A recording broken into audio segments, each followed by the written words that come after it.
Allow me to welcome Kevin D. Turner onto today's call. You'll know that we've been running these sessions to tap into the insights and the ideas, practical ideas of LinkedIn experts. And it's been fascinating to get to meet so many of them. Everyone has a slightly different background and helps a slightly different type of person or business on LinkedIn. And so the ideas we're surfacing, really interesting. Kevin, his particular focus is on helping people when they've reached sort of key career transition moments. I think I've described that correctly. But Kevin, could you perhaps start just by giving people a 30-second introduction to what it is you do? I'm sure many of them will have seen you on LinkedIn tons, but always good to hear from you in person. Tony, and I truly appreciate being here. I love the series that you're doing.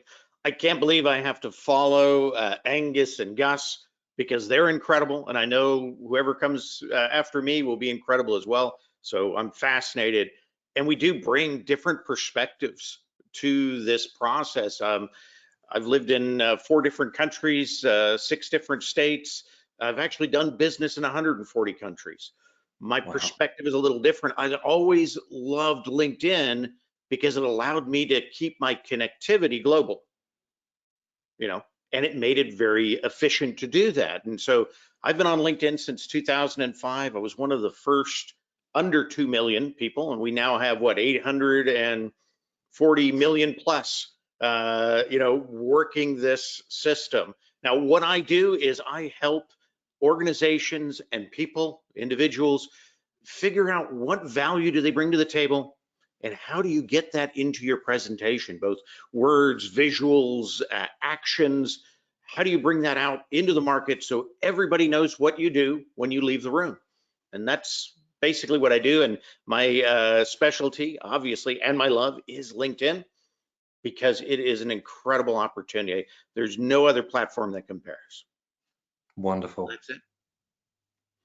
So, and just, I'm sure most of you on the call will have seen Kevin on LinkedIn because he is incredibly helpful on the platform. He's very often chipping in with ideas on my posts. So most of you on the call probably have seen Kevin before or interacted with him.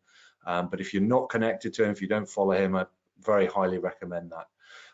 So during the course of today's call, the idea is we've got some questions been submitted in advance through some posts we put out. We'd love to welcome your questions live on the call as well.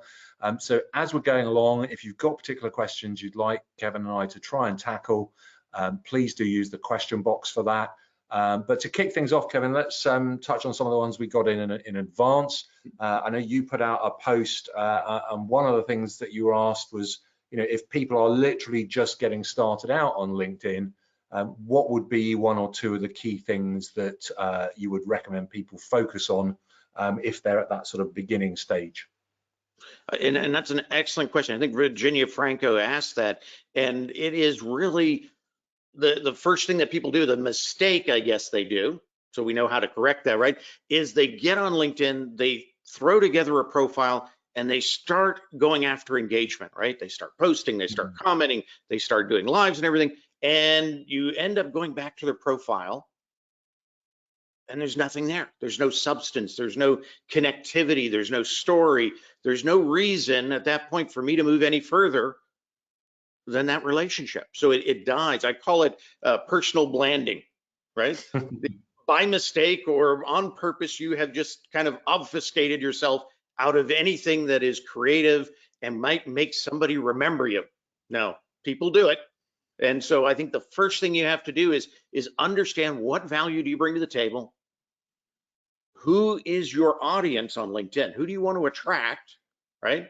And those 2 things. So you get your profile ready, figure those things out so that you can bring your branding into that profile so it speaks to people. And that's the first thing you have to do. I see too many people jumping in and not taking care of that. And it even goes for years.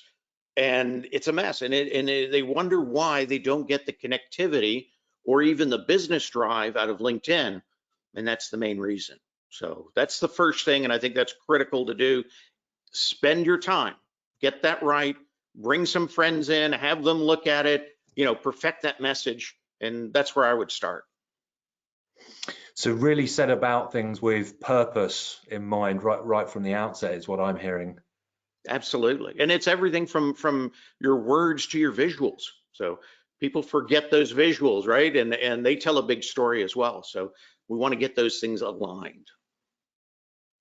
It's funny, Kevin, because I ran an internet business before running Social Hire, and it reminds me of internet businesses so much that people would clamor to get traffic to their website, in the early days of setting up their website, and only then would start turning their attention to, hang on, once people have got to the website, have we optimized it so that people are going to do the things we need them to do for this business to make money afterwards? And this is basically the LinkedIn equivalent, isn't it? That, there's no point getting a ton of people to your profile if it's not going to convey the right message and encourage people to, to have a conversation with you or book them for a call or whatever it is you want them to do.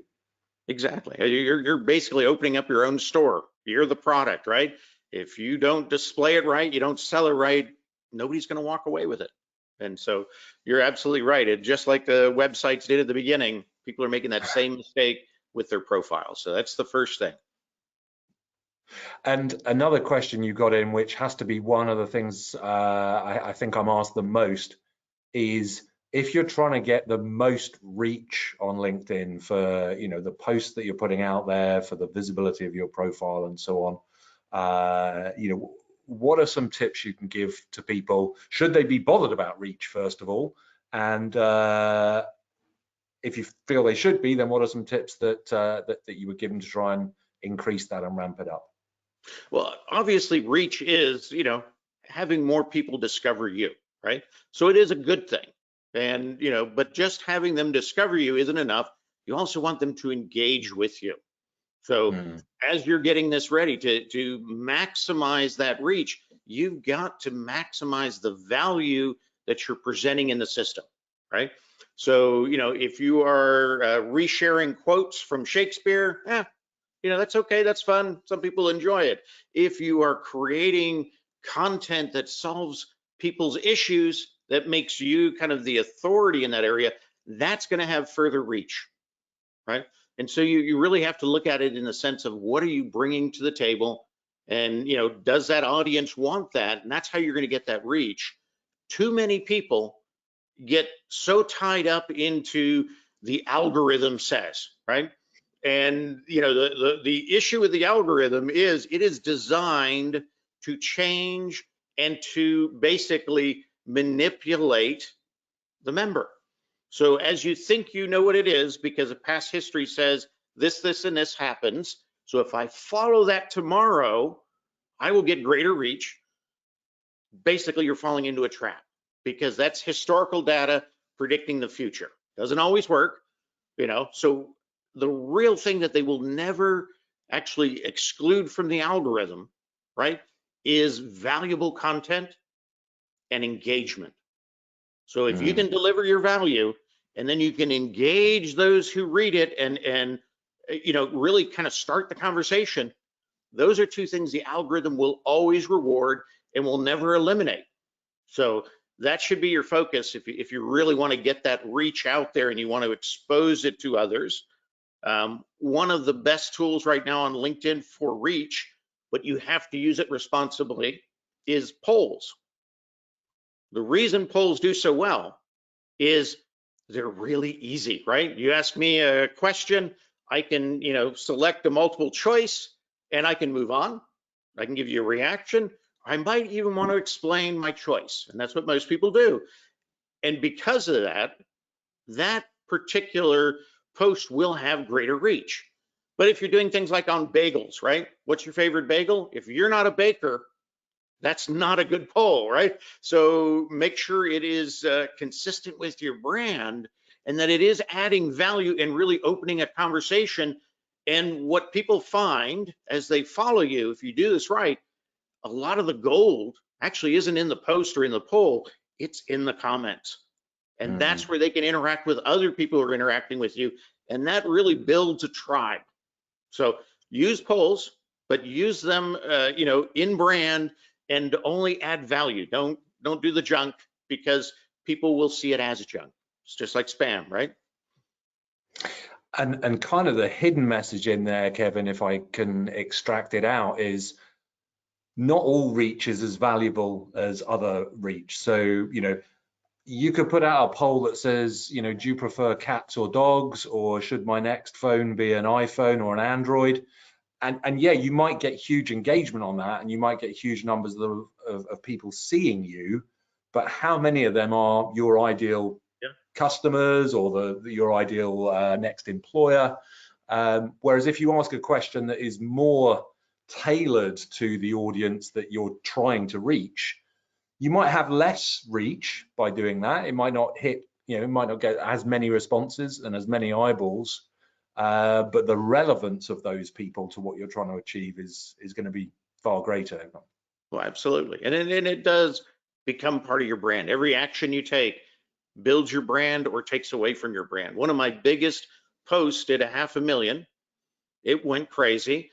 And I think it had over 700 comments, and I responded to every single one of them. It consumed 3 to 4 days, almost full time, but it was off brand. I had asked a question of whether or not people should put a COVID vaccinated badge on their profile. Would that help them gain work? Because I had seen it out there, right? Amazing. The conversations had nothing to do with LinkedIn, nothing to do with finding a new opportunity, nothing to use that as a tool.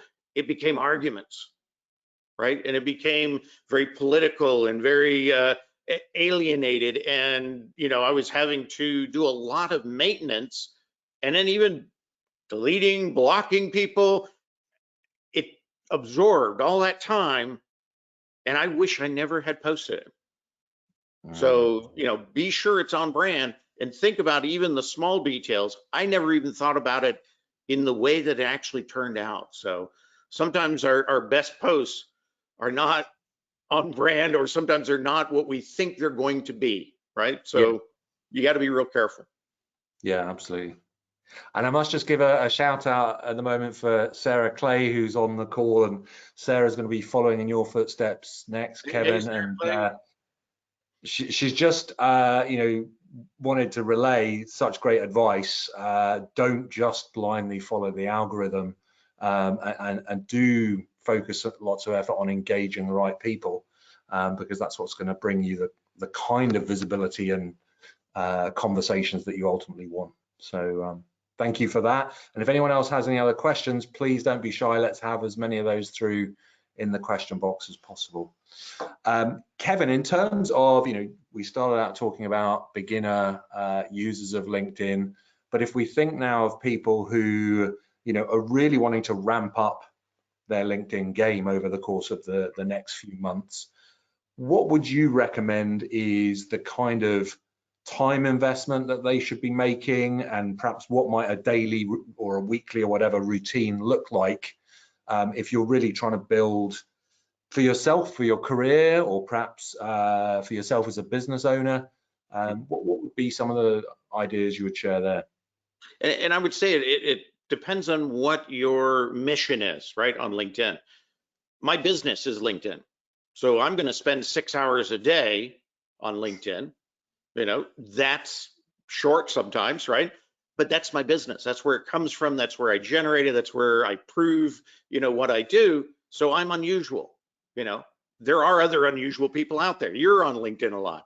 The average person, if they're employed, right, and they're just trying to build their thought leadership, they should be able to do that with about 30 minutes a day, is good average.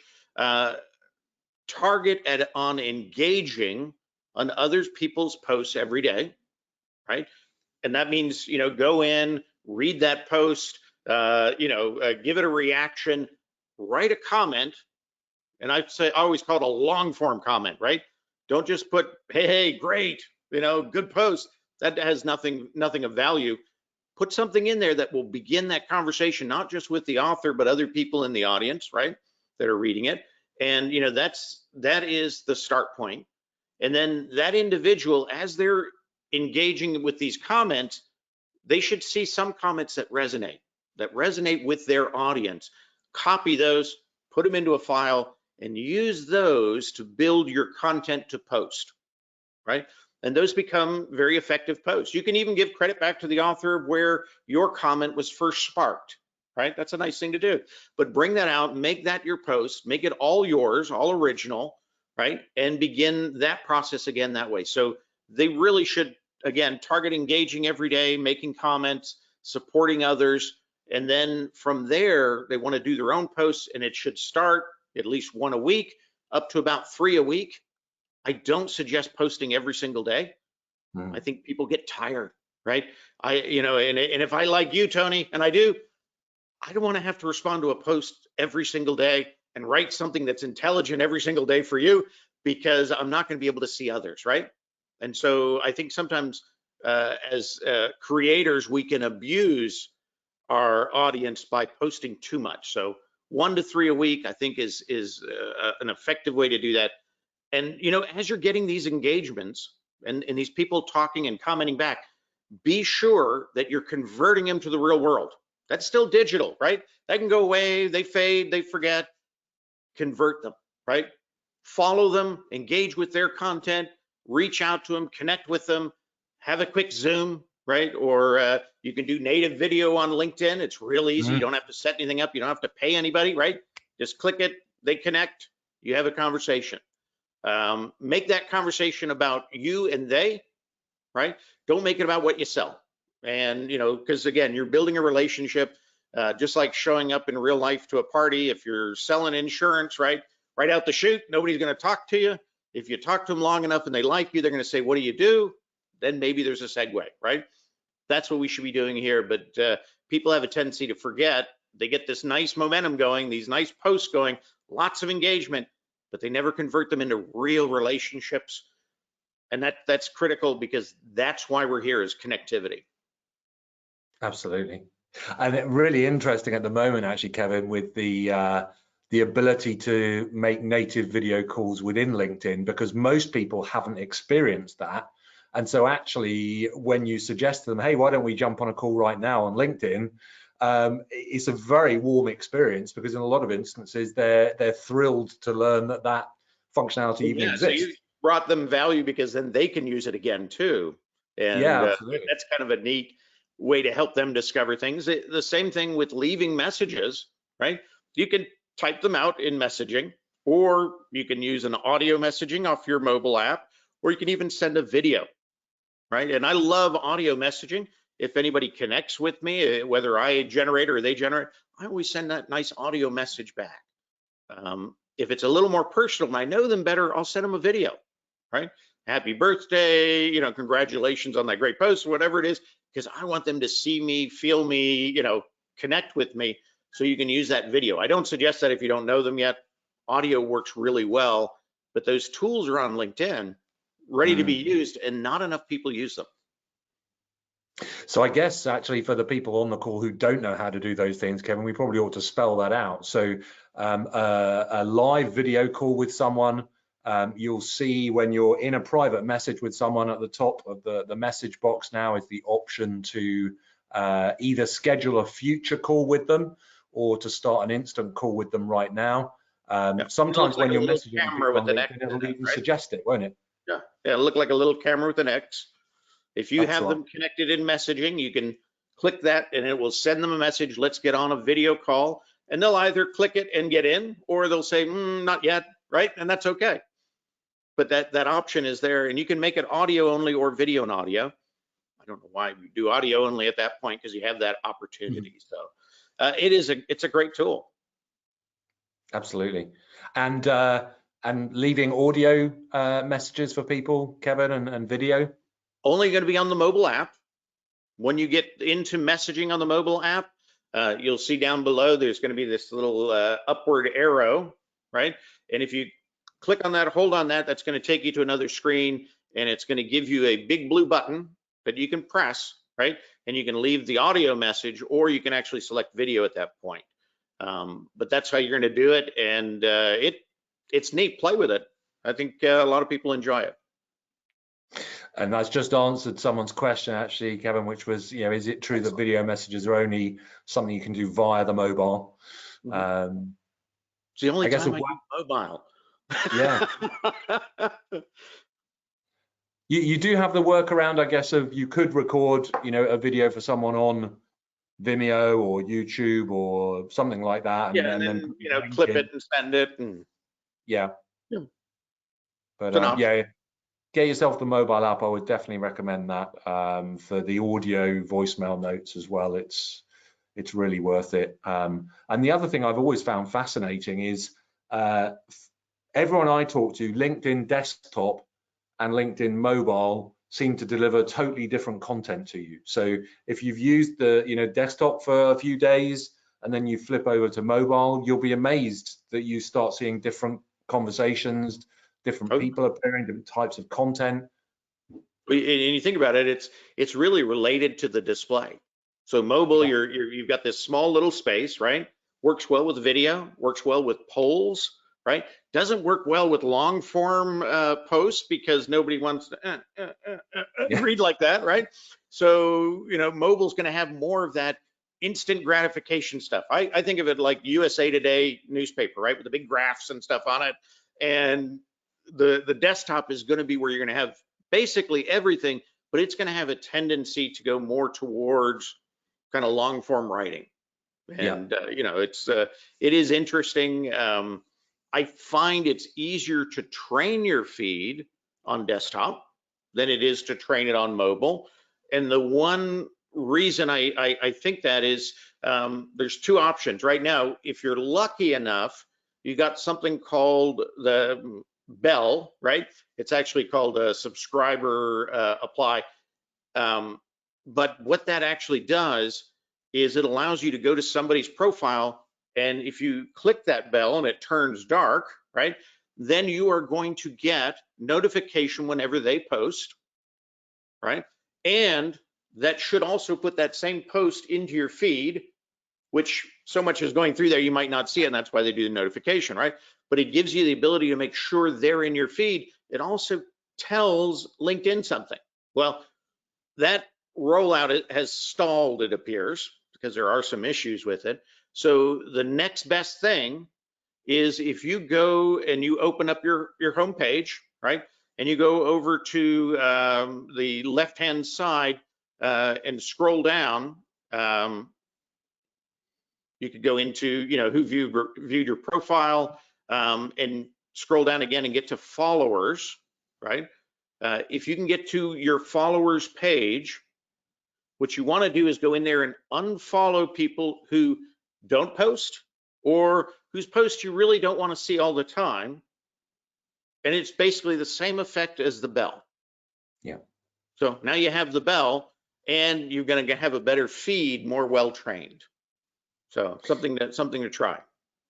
Or if you're fortunate enough that you have Sales Navigator, then you can set Oh yeah. up a lead list of people whose content you want to see, and then you shouldn't ever miss anything from them, albeit you do see those notifications with a bit of a delay, which can be frustrating.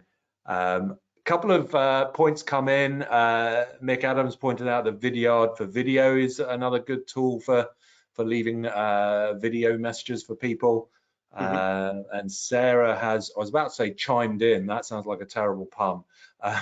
Sarah's just said she still doesn't have the bell functionality, and that is something with LinkedIn, isn't it? Very often when there's new features, they get rolled out to people, not all at once. It Yep. gets rolled out gradually, and you can imagine how frustrating that is for someone who whose life is helping people with LinkedIn if you suddenly don't have a feature that other people are wanting to know about. But yeah, if you don't have any of these things just yet, it's probably just a matter of weeks till they show And up. it's interesting why they do that. And that's basically, so if they roll out a feature and they rolled it out to everyone started using it, and there was an issue in the feature, right? The whole site could go down. It could go down for days before they figured it out. Nobody really wants that, right? So what they do is they do 5 waves. They're randomized, right? So you might get picked for the first wave. It's going to be the smallest group. And they'll throw that out to you and you test it. And usually in that first wave, they'll send you a note saying, hey, you've got this new feature, try it out. After that, they never tell you. So you test it, and if everything goes well, and they're watching this, right? Nothing blows up on your account. You're in this group of 1,000 or 100 or 10,000, whatever it is, and it all works out. Then they roll out the second wave, right? If everything still goes smooth, they'll roll out the third wave. If there's an issue in the process, they then stop rolling out, they fix the issue, and then they roll it out to the next wave, right? So you get 5 randomized waves. That's why sometimes I can be first, sometimes I can be last. Most of the time I'm somewhere in the middle. And it's also why it's important to know a lot of LinkedIn experts, because we all share, because we know sometimes we're not at the beginning of the wave, right? So you got to take care of those who are working with you in this kind of global community of knowledge. It's important, but that's how that works. And some of these things like dark mode began its rollout in middle of last year, right? And it stopped somewhere in, I think, November. I have dark mode on my mobile phone, which I use about 3% of my time. I don't have it on my Mac, right? On my desktop. And that was part of their thing. They couldn't make it work well with desktop. So they said, well, we'll change the next rollout and it'll just be mobile. So that's how those things go. And we hope they'll get it right for desktop going forward. So, you know, it's kind of the luck of the draw. Never feel bad, never feel like you're being slighted, and behave when you get it first. Don't go out and boast about they love me, right? Because it's not true. It's just a random selection. So sometimes you get lucky, sometimes you don't. Yeah, I'm just looking at another question that's come in, Kevin. How do you send a mass message to all of your connections? I guess my question to that would be, why would you want to? Yeah, you know, there is one way, and that is if you get a newsletter, you have one shot for every single one of your first level connections to get one message from you, and that's going to be your newsletter, right? So if that interests you, making a change, announcing something, you know, start that newsletter, and that's going to give everybody in your group the chance to subscribe to your newsletter. It also may give them a chance to not subscribe or even unsubscribe from you. Not everybody likes newsletters. Some people think they're spam. I think they're a great tool if you use them right. And so, you know, that's the only way I know that you can do that. And I take that back. There's one other way. And that is if you go in and you announce, right, that you're looking for a job. So if you go into the process, I haven't used this in quite some time, but if you go in there and, boy, where is that? Just while you're looking that up, Kevin, the other thing I'd say in terms of messages is if you go overboard in sending messages, that does run a risk of you getting your account in trouble. So, you know, I would never recommend just blitzing out a message to loads of people that's not, you know, tailored and that's not been hand selected for a certain group of people to receive, because that's going to be a surefire way to trigger your account being looked at for the sheer volume of activity you're undertaking. It is basically spam. LinkedIn knows spam doesn't create connectivity, doesn't create community.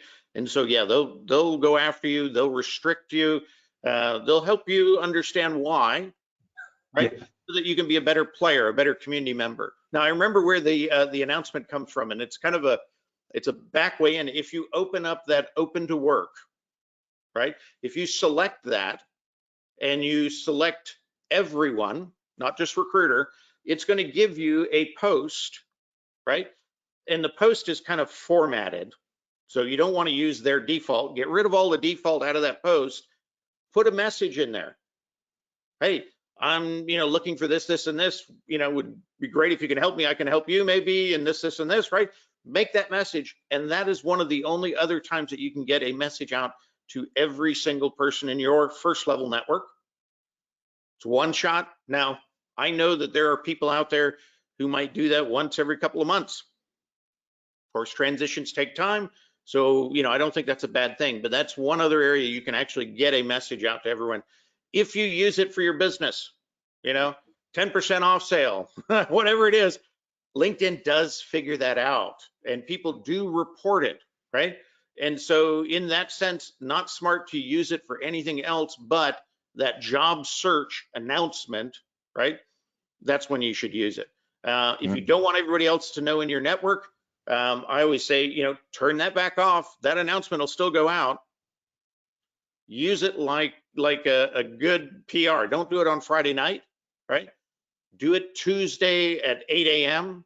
because you want the maximum amount of people to see it, respond to it. So use it like a press release. There's one question coming here that I do not know the answer to because I use Sales Navigator rather than the bell. Is there a way you can look up who you have activated the bell for, or is it literally just you have to go through profiles and see whether it's on or off? You have to go through profiles to see if it's on or off. The only other option, if you're using the bell, you can go to your followers page and see who it says following.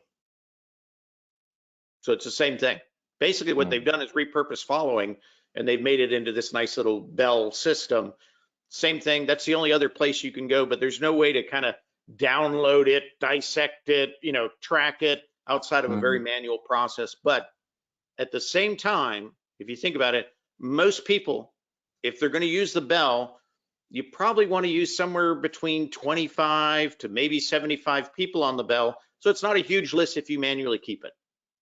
If you're having more than that, if you've got 2,000 people belled, your feed's going to be a mess anyway, right? You're not going to be able to see it. It's all going through that little funnel. So, the more or the fewer bells you use, the better your feed is for you as far as manageability. Absolutely. Hope that makes sense. So we talked about newsletters briefly there, Kevin, which brings us on to another question, which is, when you look at some of the new functionality that's come out over the course of the last few months, and when you look ahead to things that are just being announced now and due to be rolled out, what are some of the things that stand out for you in terms of, potentially really exciting developments and perhaps things that people aren't aware of yet? Well, I think the biggest one recently has been what we call audio events. And if you think of your LinkedIn Live, right, this would be an audio event, but it would allow the audience, instead of typing in their comments and you as a host trying to find those comments, read those comments, make them, presentable so that I can answer them. Basically, it allows you to bring them onto what we call the stage so that they can actually ask it audio wise. Now, the way it's set up as an audio event, there are only pictures, right, of individuals. The nice thing is it's a low bar to enter, because if I'm having a bad hair day, right, or I don't have my my stuff on for, my brand, I might not want to show up. But if I can show up with just that picture that I took that's a really good one, then I'm going to jump in, right, because it's just my voice and I can ask questions and I can listen if I decide to. I don't have to. That audio event, I think, is going to be huge. I've been working on Clubhouse for over a year with a couple different groups, and there is a connectivity to the human voice that you don't get no matter how many posts you read or how many videos you read. If it's not interactive back and forth, there's a loss. So I think audio on LinkedIn, audio events is going to be huge, and they're going to be followed up in the spring with video events. So, if you are having that good hair day, you can come in video in this video event and you can interact a little more naturally in that sense. So I think those two things are incredible.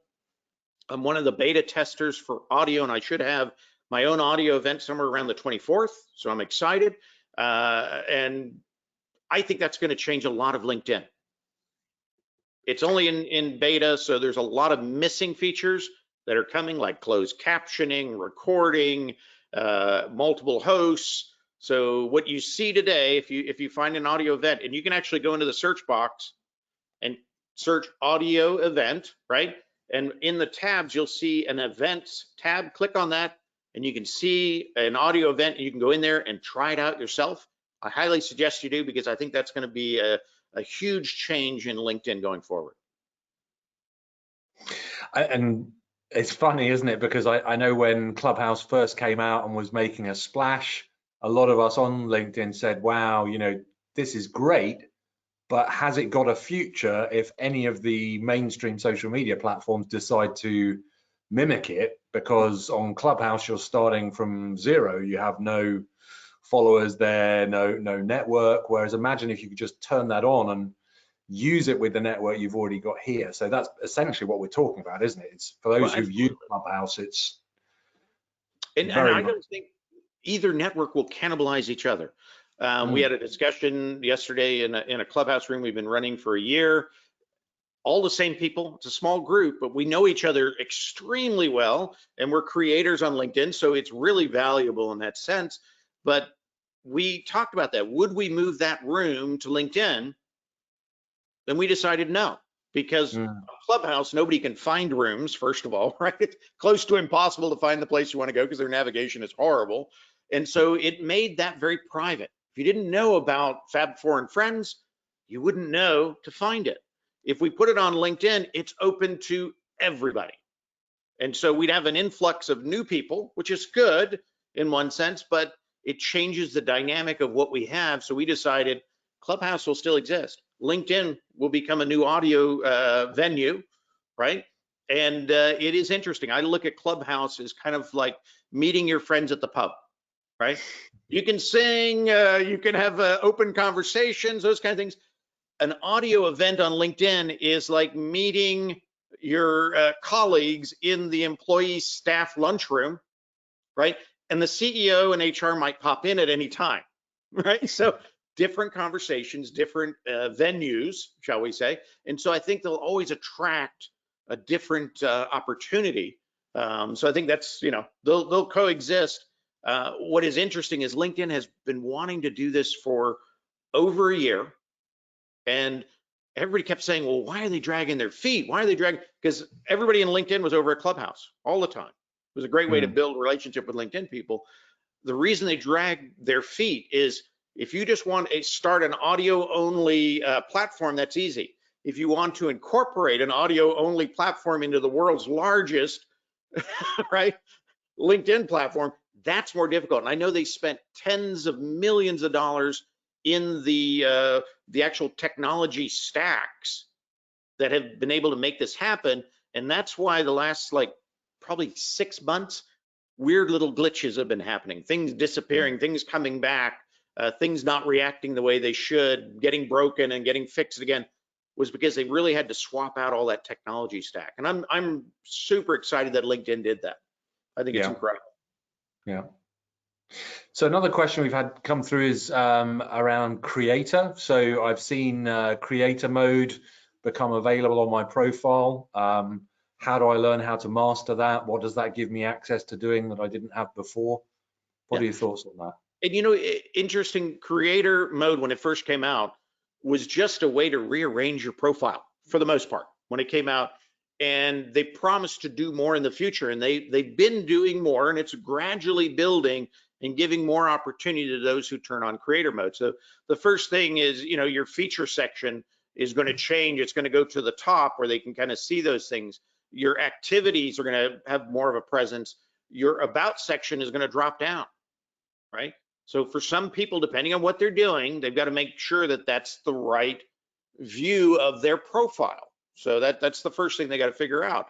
If you're creating content, it's great because it only shows the content that you have posted as opposed to content that you might have made comments on, right? So it gives somebody coming to your page a little more direct access to what you are producing. So in that sense, really good for the creator. They started a program to help creators, and you could get what we call a creator manager on LinkedIn. I have one, Miranda Head. She's fantastic, helps me out quite a bit. And they can help you figure out things, how do I do this? What's the best practice? What's been working for others? And so they help kind of sound those boards. They come back to you with suggestions on how you might have made that better. And it's a good working relationship. Plus you work with somebody within LinkedIn and they will help you when you need things. So they've got a more accelerated help process for those in the creator program. That helps. And through that communication, they decided to allow both newsletter and live access to be an automatic apply if you turn on creator mode. So if you want live or you want newsletter, you turn on creator mode, you're automatically applied. They still have to approve you, right? So if you're a bad dude, bad dudette, you've done bad things on LinkedIn, you're not going to get them just by going into the auto apply.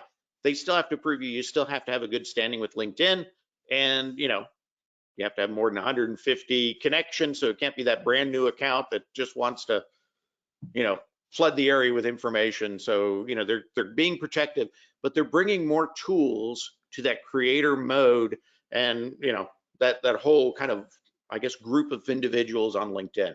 So I love it. I knew that it was going to start just as a profile rearrangement, and I knew it was going to grow, and it has. And that's how I'm actually in part of the beta testing for audio events, is because I'm in creator mode and I have a creator manager that said, hey, we need you in here. Could I have gotten into that beta without that? Probably not. So there is advantages to it. Now, if you turn it on, it's not going to mean all of a sudden, boom, right? Every one of my posts is going to go viral. Boom, everybody's going to be looking at my profile. Doesn't do it. It's just a rearrangement at first. Yeah. And the clue's in the name, I guess. It's for creators. So if you're not someone who creates a lot of your own content, then maybe it's not so much for you. But if you are, exactly, then follow the cue. There was a follow-on question there, which is how do you go about accessing that creator program that you were talking about, where LinkedIn support creators? Is that something people get automatically when they turn it on, or how would they go about? No, what you have to do is just like anything on LinkedIn. If you want to know somebody, right, you have to follow them first, engage with them, build a relationship, and then you ask them to the dance, right? So it's the same way. You can, go in there in search mode, find out who all the creator managers are. So creator manager, Boolean string and, right, capital A-N-D, LinkedIn, and you'll see a list. I think there's about 50 of them right now. You can go through there, you can click follow them all, start engaging with their content, and then reach out to them. Say, hey, I would love you to be my creator manager. Are you interested? Right? Begin that relationship, connect, and work from there. They've got to feel that you have the potential. And so without making that relationship build first, they're never going to see that, right? Just like anything else. Yeah, very good. Kevin, it's been a really interesting session. Thank you ever so much for your time. And for those of you on the call who don't follow Kevin already, definitely recommend looking him up and following him on LinkedIn. These kinds of insights are what he shares day in, day out. So can't recommend highly enough that you get connected. So thank you everyone for joining today's call. Up next will be Sarah Clay. So we'll have details of that going up on LinkedIn over the coming days. And the recording of this will have out to you shortly as well. So Kevin, thank you ever so much. And thanks everyone for joining. Take care. Thank you for having me, Tony. Bye for now.